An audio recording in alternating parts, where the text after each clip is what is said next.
If you're working in a corporate environment and you are trying to build your personal brand so that you are able to expand some opportunities and really just be able to put your best foot forward and get to where you want to get to, this episode is for you. I talk about it heavily with all of the experience that I've had, the highs and lows and everything, so we get right into it.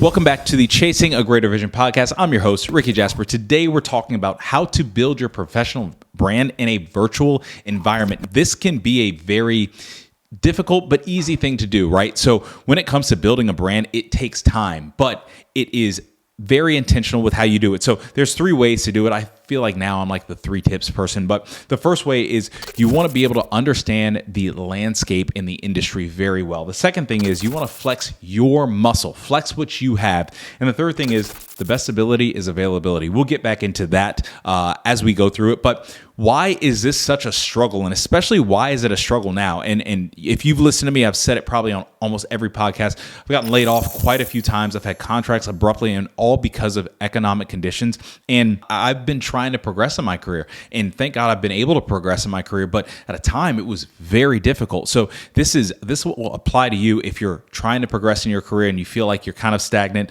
If you are changing careers, you're changing jobs, right? And so when it comes to a job change and new people, they don't know you. So they don't necessarily know your brand. They know a little bit about you through the interview, but that's about it. You might always be in contract positions too. That's something now where we live in a landscape where when you're hired on, especially in IT, and I know this well, it's like they want to keep you on as a contractor because you are less of a liability as a contractor versus a full-time employee. So that landscape is changing. And now people don't stay at jobs for 20, 30 years, right? They might be at a job here for a year, might be here for 6 months, might be here for 2 years. And then the other thing is you might be struggling to identify your strengths outside of what your actual job title is. And that's an interesting one because what your job title is and what you do, what your skill is, let's say, for example, you're a ServiceNow developer, right? That's what you do. If you decide to move on, they can get another ServiceNow developer in. But how can you build your brand by being a ServiceNow developer when there's other ServiceNow developers or other developers that they can pull in, but they're like, no, but we want you for your brand. That's what this episode is about. The result is if you aren't building your personal brand and you feel that, you get discouraged. Like you kind of feel like you're on the chopping blocks. I know that I have felt that way, and I'll get very specific into it on this one position that I had where I think that because I didn't really build my personal brand there. Part of the reason that a layoff happened, but I'll really get into that. But the first thing, number one, is you want to understand the landscape and you want to understand the industry. So I have been, like I said, laid off quite a bit. But the great thing about that is I've been able to step into a lot of different industries and learn very in-depth information from a technical perspective. One, the banking industry, healthcare, higher education, e-commerce, and federal, right? All of those things I've really been able to step in and understand very deeply at. Right now, I am very, very heavily in healthcare, and I think that that's a great thing because it's allowed me to learn, it's allowed me to grow, all that fun stuff. But you want to understand the players involved. So when you are in your current position or you're going into a current position, you want to know who's who, right? I think of this like if you're trying to build a brand, it's kind of like building a house. And if you're building a house from scratch, and if you are just building it and you're like, I got to call somebody. Well, it's like, okay, you might need an architect. You're probably going to need somebody to lay the bricks. You're probably going to need a plumber. You're probably going to need a few of these things, a few of these people to handle some things to make sure that it's put together. Now, you have to understand the lay of the land when it comes to your branding, right? And a big piece are the players involved. Who is on your immediate team, your actual coworkers, people on the same level? Who's your boss? How do they work and how do they operate? From an industry standpoint, how does the industry operate? And then from a culture and from a business standpoint, how does that company operate within the industry, right? Like what is the advantage that company has on and in the industry? When you start to understand that, what you do is you find yourself more suited to do your job because you're not just doing your job, you're doing it from the viewpoint of I'm looking at all aspects and I'm able to ask more informed questions, right? I'm able to have better input. I'm able to look at things from an angle that is like a bird's eye view while doing my detailed work. So that's why you want to really understand the industry. You want to understand the landscape. You want to understand the culture. You want to know the players involved so you can ask those questions. Don't be afraid to ask questions. The one thing that I will say, and I say this because I'm like a BA by trade or whatever, it's like I ask questions because I have to be so detailed in getting requirements that when it gets to developers, they don't have questions, right? Or when I'm explaining it to developers, or when I'm explaining it to quality assurance people on the tail end of it, they don't have questions. They know exactly how things are supposed to operate and function, and how the system, and the website and everything is supposed to be built and moved, right? So make sure that you're asking questions. There's no dumb question. Even if a question that is dumb to somebody is like the most complex question to somebody else, I think that's funny, and it's just kind of an offshoot. Every time I've worked in a new company, there's just acronyms thrown around. And there's times where I don't ask what those acronyms mean. And I'll be like 6 months down the road and I have no idea what the acronyms mean. And then I'm embarrassed, because then I'm like, if I ask now, they're going to be like, you haven't been listening to anything. I'm like, I know how things operate, but I'm like, I don't know what that actually stands for. Ask questions. There's no dumb question. Number 2, flex your muscle. When I say your muscle, flex what you have. So this is the they hired me for a reason mentality. They hired you for a reason. You're there for a reason. And yes, it's because of your skill, but there's something in an interview where they might have been like, oh, they have something that's different. Flex who you are, right? Like when I am on a job, a position, I really also not only try to make sure that I'm doing what I'm supposed to be doing, but I also try to add value in a way that I know that I can add value, right? So I love to communicate. I love to talk. That's who I am, right? There's been times that I've been roles where I've been in more development roles on SaaS platforms, software as a service platforms. If you don't know what that is, I've been more of a developer role, but because I can speak, I've raised my hands to lead meetings, to conduct sessions, to do presentations, to do training, to do all that stuff, because I'm like, I also can communicate this really well. And I think that I can communicate this as one of the top in the organization. So I'm going to do my best and put my best foot forward out there, because that's my muscle that I can flex, right? Somebody else might be like, they might be a 10 times better developer, but they might not want to speak up. And so sometimes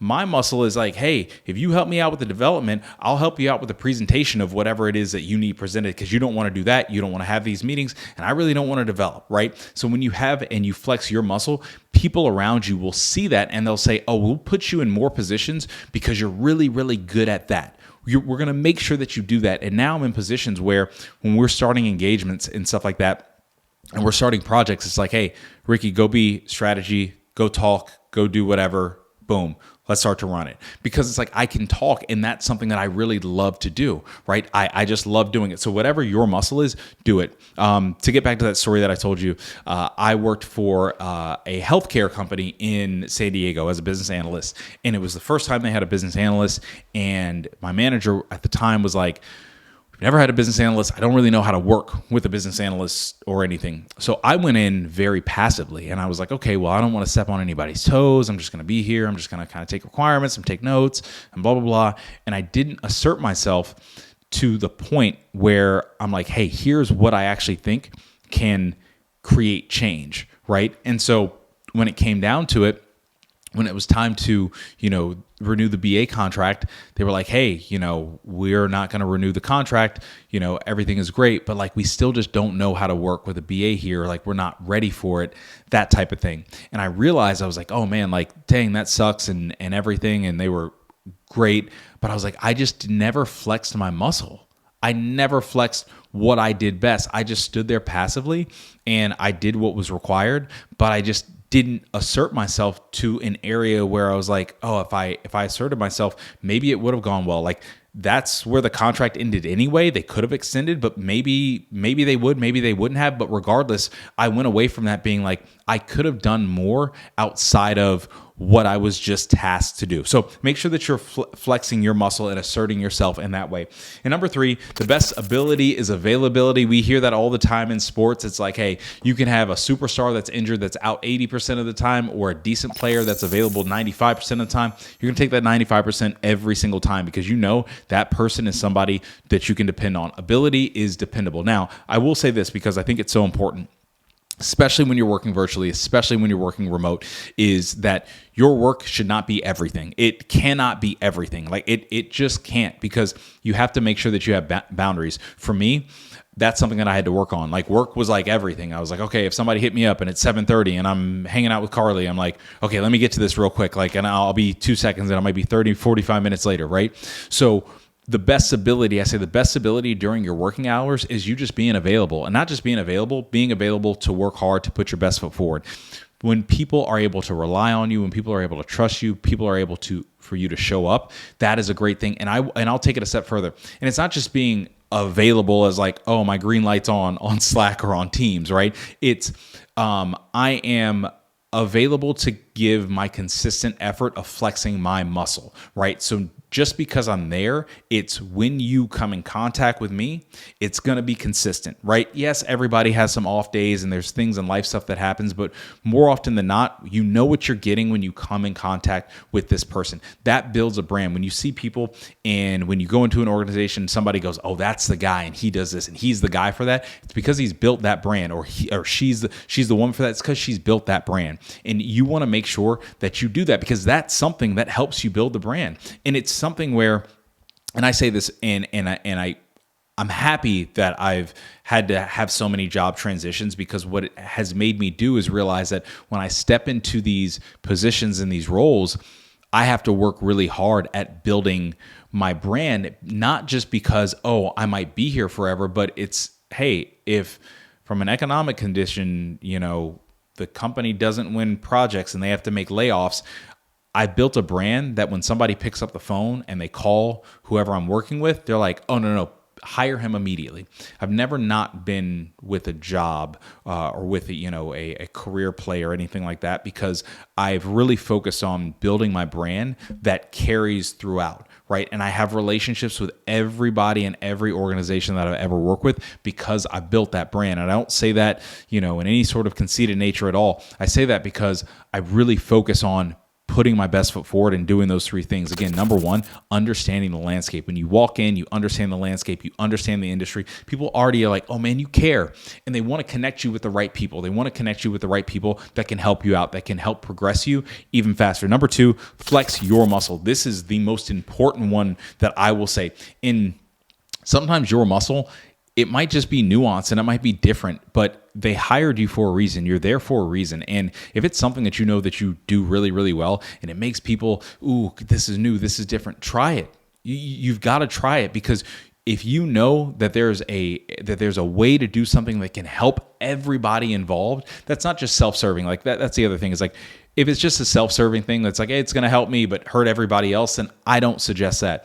But if it's something where you're like, hey, I think that if we go this way, it's going to help everybody involved, and you can have the proof of concept and everything, it just go and do and try. Like whatever they knew that they hired you for a reason. So flex your muscle, whatever that muscle is. And number three, the best ability is availability. Consistency, I preach that every day. When you show up, be consistent with your efforts, be consistent with a happy attitude. That's something that I had to learn right early in my career. If I had a piss poor attitude, that would carry throughout the day, and then I just wouldn't be working really well. People didn't know what they would get when they came and talked to me. Am I going to be, happy, or am I going to be like, I'm just I'll be professional the whole time, but like kind of checked out, but make sure that you are being as consistent as possible. Again, everybody has days, it happens, but the best ability is availability. Show up and be consistent. So if you're trying to build your personal brand, these three things, I promise you, they're small and they seem kind of minuscule, but they will carry you in such a way that you have no idea until you try it. So again, if this is something you struggle with, I hope that this message helped. If it did, like, comment, subscribe. If it didn't, thank you for watching anyway. I really appreciate you, and I'll see you next time. Peace. For free resources, paid resources, and one-on-one coaching with me directly for fitness coaching and performance coaching using my life coding system, go to RickeyJasperII.com, and I will see you there, and we'll talk directly, and we'll make it happen.